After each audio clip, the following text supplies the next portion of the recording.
یہ بیسیکلی سرگودا کے رہائشی ہیں دونوں بھائی، یہ بھی لاہور اسی کوارٹر میں اس کے ساتھ ہی رہائش پذیر تھے، مقتول کے ساتھ ہی۔ مالک مختار بھی اسی کا جگہ کے رہائشی ہے، اسی کوارٹر میں رہتے تھے یہ چاروں۔ مختار کا تعلق سیالکوٹ سے ہے، ان دو بھائیوں کا تعلق سرگودا سے ہے، اور مقتول کا تعلق گجرات سے ہے۔ ٹھیک ہے، یہ اکٹھے رہتے تھے۔ ٹھیک ہے، جب انہوں نے راہ فرار اختیار کرنا شروع کیا نا، تو پھر یہ موقع سے بھی نہیں ہمیں ملے، اور نہ ہی یہ ہم اس علاقے سے ہی کہیں آگے پیچھے ہم نے تلاش شروع کی کہ یار یہ کیوں نہیں آ رہے اب سامنے، ان کا بیان لینا ہے، بات کریں۔ ظاہر ہے وہ اس کے روم میٹ تھے، اس جگہ پہ رہتے تھے۔ پھر ہم نے ان کو چیک کیا، پھر ہمیں ایک مخبر خاص نے اطلاع دی کہ یہ اس وقت جو ہے نا ایک جگہ پہ بیٹھے ہیں، تو پھر ہم نے اس کو وہاں سے گرفتار کیا، دونوں کو گرفتار کیا۔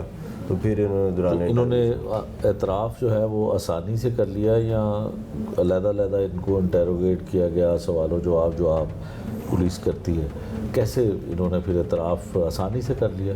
نہیں، آسانی سے تو نہیں کیا، تھوڑا سا ہمیں ان کو انٹیروگیشن کرنا پڑا، کہ بتانا پڑا کہ بھئی آپ نے جو بھی کام کیا غلطی ہو گئی ہے تو تسلیم کر لیں، ٹھیک ہے، کچھ نہیں ہوگا۔ اکیلا اکیلا کر کے علیحدہ علیحدہ ان بھائیوں کو، مختار کو بھی انٹیروگیشن میں، ہم نے مختار کو بھی انٹیروگیشن میں بلایا، حراست میں رکھا، وہ آیا پولیس نہیں حراست میں رکھا، اس کو بذریعہ فون ہی ہم نے بلایا، وہ آتا رہا، تو اس کو بھی ہم نے سوال جواب کیے، وہ اپنی بات جو بھی کر رہا تھا اس کے متعلق وہ شواہد بھی فراہم کر رہا تھا کہ میں یہاں سے آیا، ایسے آیا، ایسے، یہ اپنے شواہد پرووائڈ کرنے میں ناکام رہے۔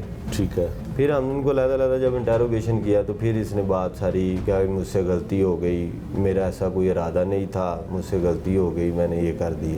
ٹھیک ہے، اور اب یہ بتائیں کہ جب گھر والے آئے تو انہوں نے کوئی ان دونوں کے ساتھ کوئی لڑائی جھگڑے کا، بچے نے کبھی گھر اپنے بتایا ہو، والد کو، والدہ کو، گھر میں کسی کو اطلاع نہیں تھی کہ ان دونوں کے ساتھ کوئی ان کی لڑائی رہتی ہے؟ یہ بات مدعی مقدمہ جو ان کا تایا سرفراز، اس نے بتایا ہمیں کہ اس سے پہلے نا ہمیں 2 سے 3 دفعہ بچے نے نا گھر میں فون کر کے بتایا، کچھ عرصہ 5 ماہ سے وہ یہاں کام کر رہا تھا، کہ بھئی یہ مجھے تنگ کرتے ہیں، آوازیں کستے ہیں، مطلب اس طرح کوئی، وہ ذرا پرانے تھے، یہ نیا تھا بچہ، اس وجہ سے یہ ہوتا تھا، نوک جھونک ہوتی تھی۔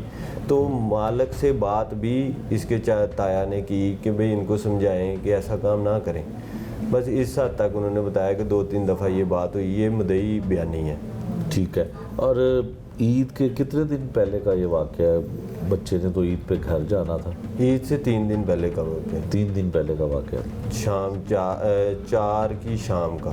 ٹھیک ہے، 4 جون شام 7 سوا 7 بجے کا واقعہ۔ تو اب ان کو سزا دلوانے کے لیے انویسٹیگیشن پولیس کیا کچھ کر پائی ہے؟ آگے چل کے سزا ملے گی ان کو ملزمان؟ جی انشاءاللہ، کیوں نہیں، ہم نے فورنزک لیب کا پورا PFSA کی ٹیم بلائی تھی اسی وقت موقع پہ۔ ٹھیک ہے، شواہد اکٹھے کروائے تھے، ان کا DNA سیمپل تک بھی ہم نے سبمٹ کروایا ہے، تاکہ کیونکہ موقع سے ایک بات سامنے آتی تھی، خودکشی یا ایسی آواز تھی یا ایسی ہوا تھی، لیکن ہم نے اس کو پیچھے کر دیا کہ خودکشی ہو نہ ہو، ہمیں اس سے کوئی غرض نہیں ہے، ہمیں تفتیش سے ہے، ہم نے تفتیش جو کرنی ہے وہ میرٹ پہ کرنی ہے۔ ہم نے ان کے ایویڈنس پورے وہاں سے کلیکٹ کروائے، اس روم سے باقاعدہ اس بچے کی باڈی سے DNA کے سیمپلز، ان کے ناخن سے، وہ سارے ہم نے PFSA لیب جمع کروائے، جن کی رپورٹس ابھی آنی باقی ہے۔ ٹھیک ہے۔